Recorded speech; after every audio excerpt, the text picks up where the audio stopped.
Capítulo 3. Através das malhas da rede, que haviam cedido, o engenheiro fora capturado pelo mar revolto. Seu cão desaparecera com ele. O fiel animal arrojara-se voluntariamente para socorrer o dono. Em frente! Exclamou o repórter. E todos os quatro, Gideon Spiller, Harbert, Pencroff e Nab, alheios ao esgotamento e ao cansaço, deram início às buscas. O pobre Nab chorava de raiva e desespero ao mesmo tempo, supondo haver perdido tudo a que amava no mundo. Não haviam escoado 2 minutos entre o momento em que Cyrus Smith desaparecera e o instante em que seus companheiros tinham alcançado a terra. Logo, nutriam a esperança de chegar a tempo de salvá-lo. Procuremos! Procuremos! Gritou Nab. Sim, Nab, respondeu Gideon Spiller, vamos achá-lo. Vivo? Vivo. Ele sabe nadar? Que pergunta! Respondeu Nab. E, não se esqueça, Top está com ele. O marujo, ouvindo o fragor das ondas, sacudiu a cabeça. Fora no litoral norte, a aproximadamente 1 quilômetro do local onde os náufragos acabavam de aterrissar, que o engenheiro desaparecera. Ora, se Smith conseguirá alcançar o ponto mais próximo da costa, era, no máximo, a 1 quilômetro que este ponto devia situar-se. Eram perto de 6 horas. A cerração acabava de descer, escurecendo ainda mais a noite. Seguindo rumo ao norte, os náufragos percorriam a costa leste daquela terra onde o acaso os lançara, terra desconhecida, cuja situação geográfica sequer suspeitavam. Pisavam um solo arenoso, crivado de pedras, aparentemente desprovido de qualquer tipo de vegetação. Desigual e acidentado, parecia, em certas áreas, uma peneira com pequenas tocas, o que dificultava muito a caminhada. Desses orifícios, invisíveis devido à escuridão, a todo instante escapavam aves gordas e pesadas, fugindo em todas as direções.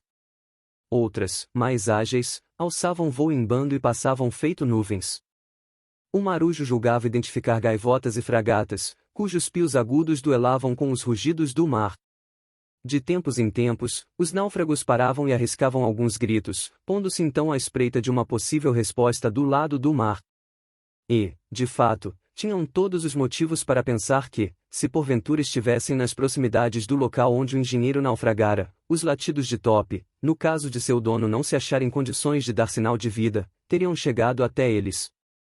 Porém, como nenhum outro ruído se destacava além do estrépito das ondas e da rebentação, o grupo seguia adiante, inspecionando os mais ínfimos recortes do litoral. Após um estirão de 20 minutos, os 4 náufragos foram subitamente detidos por uma barreira espumante de ondas. O terreno sólido esboroava-se. Achavam-se na extremidade de uma ponta afilada, contra a qual o mar quebrava furiosamente. É um promontório, concluiu o marujo. Temos de retroceder mantendo-nos à direita, assim alcançaremos terra verdadeiramente firme. E se ele estiver nessas águas? Reagiu Nab, apontando para o oceano, cujas ondas gigantes recortavam a penumbra. Pois bem, chamemos por ele. E, juntando as vozes, todos puseram-se a gritar vigorosamente, mas nada lhes respondeu. Esperaram um momento. Recomeçaram. Mais uma vez, nada. Os náufragos então retornaram pelo lado oposto do promontório, de solo igualmente arenoso e pedregoso. Pencroff, contudo, observou que aquele trecho do litoral era mais acidentado, formando um aclive, e ruminou que este devia dar acesso, por uma extensa rampa, a uma costa elevada, cuja escarpa desenhava-se confusamente na penumbra. Nessa parte da praia, as aves escasseavam e o mar se mostrava menos encapelado e estrepitoso, com uma diminuição sensível da intensidade da rebentação. Mal se ouvia o barulho das ondas. Sem dúvida, aquele lado do promontório formava uma enseada em semicírculo, protegida das correntes do largo por uma ponta adunca. Naquela direção, contudo, os náufragos rumavam para o sul, ou seja, para o lado do litoral oposto ao que Cyrus Smith pudera alcançar. Já haviam percorrido cerca de 3 quilômetros e a linha da orla ainda não apresentava nenhuma curva que os reconduzisse ao norte. Tudo indicava, porém, que aquele promontório, cuja ponta haviam acabado de contornar, ligava-se à terra firme. Mesmo esgotados, os náufragos não perdiam a coragem e seguiam adiante, esperando a qualquer momento topar com algum ângulo abrupto que os levasse de volta à direção inicial. Qual não foi então sua decepção quando, numa ponta escarpada formada por rochas escorregadias após percorrerem aproximadamente 4 quilômetros, depararam novamente com o mar. "Estamos num Recife!" exclamou Pencroff. "E o atravessamos de ponta a ponta." A observação do marujo procedia. Os náufragos haviam sido lançados não em um continente, sequer em uma ilha, mas em um Recife, que não media mais de 4 quilômetros de comprimento e cuja largura era, acabavam de constatar, irrisória. Aquela ilhota árida, coalhada de pedras, sem vegetação, refúgio isolado de escassas aves marinhas, faria parte de um arquipélago mais importante? Impossível afirmar. Quando se encontravam no cesto e entreviram a terra através das brumas, os passageiros do balão não estavam em condições de calcular sua localização. Naquele momento, contudo, Pencroff, com seus olhos de marujo acostumados a devassar a escuridão, julgava de fato distinguir contornos confusos a oeste, sugerindo um litoral escarpado. Mergulhados na escuridão, entretanto, era impossível determinar a que sistema, simples ou complexo, o Recife pertencia. Da mesma forma, impossível abandoná-lo, visto que o mar o cercava. Cumpria então adiar para o dia seguinte as buscas pelo engenheiro, que, desafortunadamente, não dera sinais de vida. "O silêncio de Cyrus não prova nada", declarou o repórter. "Ele pode estar desmaiado, ferido, momentaneamente sem condições de responder. Não é motivo para perdermos a esperança." O repórter lançou então a ideia de acender, num determinado ponto da ilha, uma fogueira que pudesse servir de referência para o engenheiro. Mas foi em vão que cataram lenha ou arbustos secos. Era tudo areia e pedra. Podemos imaginar a angústia de Nab e de seus companheiros, já tão afeiçoados ao intrépido Cyrus Smith, impotentes para socorrê-lo. O jeito era esperar o amanhecer. Ou o engenheiro conseguirá salvar-se por conta própria e já encontrará refúgio em algum ponto da costa, ou perderá-se para sempre. A espera foi longa e penosa. O frio era intenso. Embora sofressem cruelmente, os náufragos mal se apercebiam disso, sequer lhes passando pela cabeça tirar um instante de repouso. Esquecendo-se de si próprios, pensando no chefe, sem jamais perder as esperanças, iam e vinham naquele Recife árido, retornando incessantemente à sua extremidade norte, onde presumiam estar mais próximos do local da catástrofe.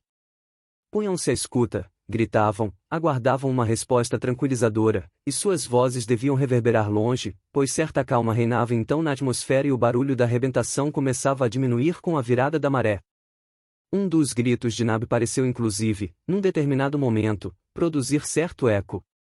Harbert apontou o fato para Pencroff, acrescentando: "Isso comprovaria a existência de um litoral bem próximo, a oeste." O marujo fez um sinal afirmativo. Aliás, seus olhos nunca o enganavam.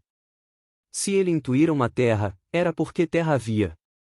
Esse eco distante, porém, foi a única resposta obtida pelos gritos de Nab, e a imensidão, por toda a extensão leste do Recife, permaneceu silenciosa. Nesse ínterim, o céu abriu. Em torno da meia-noite, algumas estrelas luziram e, se estivesse ali, junto aos seus companheiros, o engenheiro teria observado que aquelas estrelas não eram mais as do hemisfério boreal. Com efeito, não se via polar naquele novo horizonte e as constelações zenitais não eram mais as que ele estava habituado a detectar no hemisfério norte do novo continente, o Cruzeiro do Sul é que resplandecia no polo austral do mundo. A noite se foi. Por volta das 5 da manhã do dia 25 de março, as camadas superiores do céu ganharam tons suaves. Embora o horizonte continuasse mergulhado na escuridão, com a chegada da manhã uma neblina opaca levantou-se do mar, de maneira que o campo visual não ia além dos 60 metros. A cerração desmembrava-se em grossas volutas, que se deslocavam pesadamente. Isso representava um grande contratempo para os náufragos, incapazes de discernir qualquer coisa à sua volta. Enquanto os olhares de Nab e do repórter esquadrinhavam o oceano, o marujo e Harbert procuravam o litoral que deveria existir a oeste. Mas não avistavam um palmo de terra. "Não interessa", disse Pencroff, "se não vejo terra, sinto-a. Está ali, ali. Isso é tão certo quanto não estarmos mais em Richmond." A névoa, contudo, não demoraria a se dissipar. Não passava de uma cerração de tempo bom, pois um belo sol aquecia a atmosfera e seu calor fluía até o Recife. Com efeito, por volta das 6h30, 45 minutos após o nascer do sol, a névoa começou a se dissipar. Compacta nas alturas, despedaçava-se embaixo. Dali a pouco, como se descida de uma nuvem, a ilha surgiu e logo em seguida o mar descortinou-se qual um plano circular, infinito a leste, porém a oeste interceptado por uma costa elevada e íngreme. Sim, lá estava a terra, a salvação garantida ao menos provisoriamente.